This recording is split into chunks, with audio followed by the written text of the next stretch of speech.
안녕하세요. 은혜백교의 박인성 목사입니다. 오늘은 마가복음 9장 19절로 갑니다.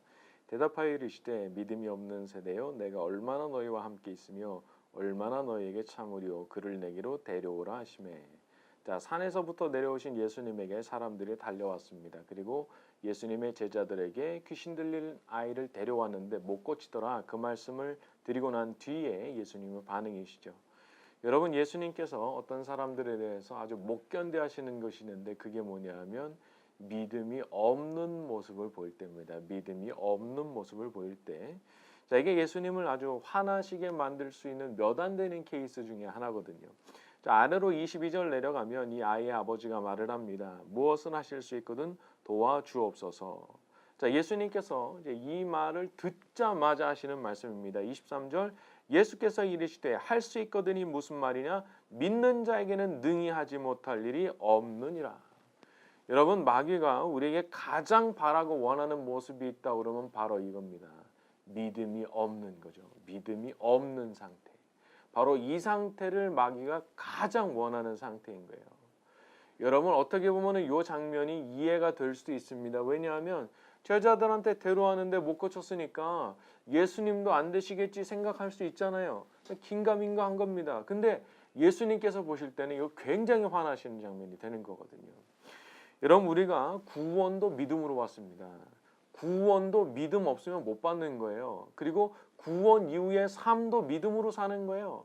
여러분, 우리가 살아갈 때 무조건 믿음 없으면 안 되는 겁니다. 그러니까 마귀를 이기는 것도 믿음으로 이기고 어려움과 환난도 믿음으로 다 이기는 거예요. 믿음으로. 그러니까 믿음을 포기하는 것은 마치 호랑이를 잡으러 가는데 총을 두고 가는 거랑 똑같은 겁니다. 아, 이거 어떻게 이길 거예요? 하지만 총이 딱 있어요. 그러면 그 해볼 만한 겁니다. 만약에 기관총이라도 딱 들고 있으면 진짜 해볼 만한 거예요. 믿음이 딱 그런 거예요. 그래서 그걸 가지고 있으면 이깁니다. 그래서 내가 부족하지만 연약하지만 전능하신 하나님께서 함께 하시면 될 줄로 믿습니다. 딱 이 믿음이 생겨났을 때 기적이 일어나는 거예요.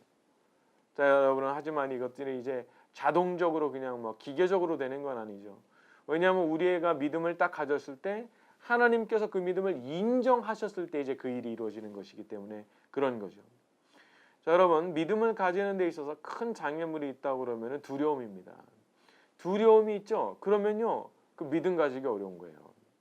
계속 마음이 두려워. 그런데 아유, 믿음 가져야지 이걸로 안 돼요. 그러면 어떤 조치를 실제로 해야 되느냐 하면 기도해야 되는 거예요. 정말 충분히 기도하는 가운데 마음속에서 어느 순간 두려움이 싹 사라져야 돼요. 그리고 믿음이 딱 생겨나야 돼요. 이것이 되었을 때 이제 진짜 기적이 일어나는 준비가 된 거예요. 하지만 그냥 자기 생각으로 두려워하지 말아야지 이런 식으로는 안 된다는 거죠. 자, 하지만 마음속에 믿음이 딱 생겨났을 때 하나님께서 주시는 그 능력과 은혜로 마음속에서 두려움이 사라지고 믿음이 딱 생겨났을 때 그때 이제 일이 벌어지는 거죠. 자, 한 주 동안도 담대한 믿음으로 승리하며 살아가는 저와 여러분이 되기를 바랍니다. 감사합니다.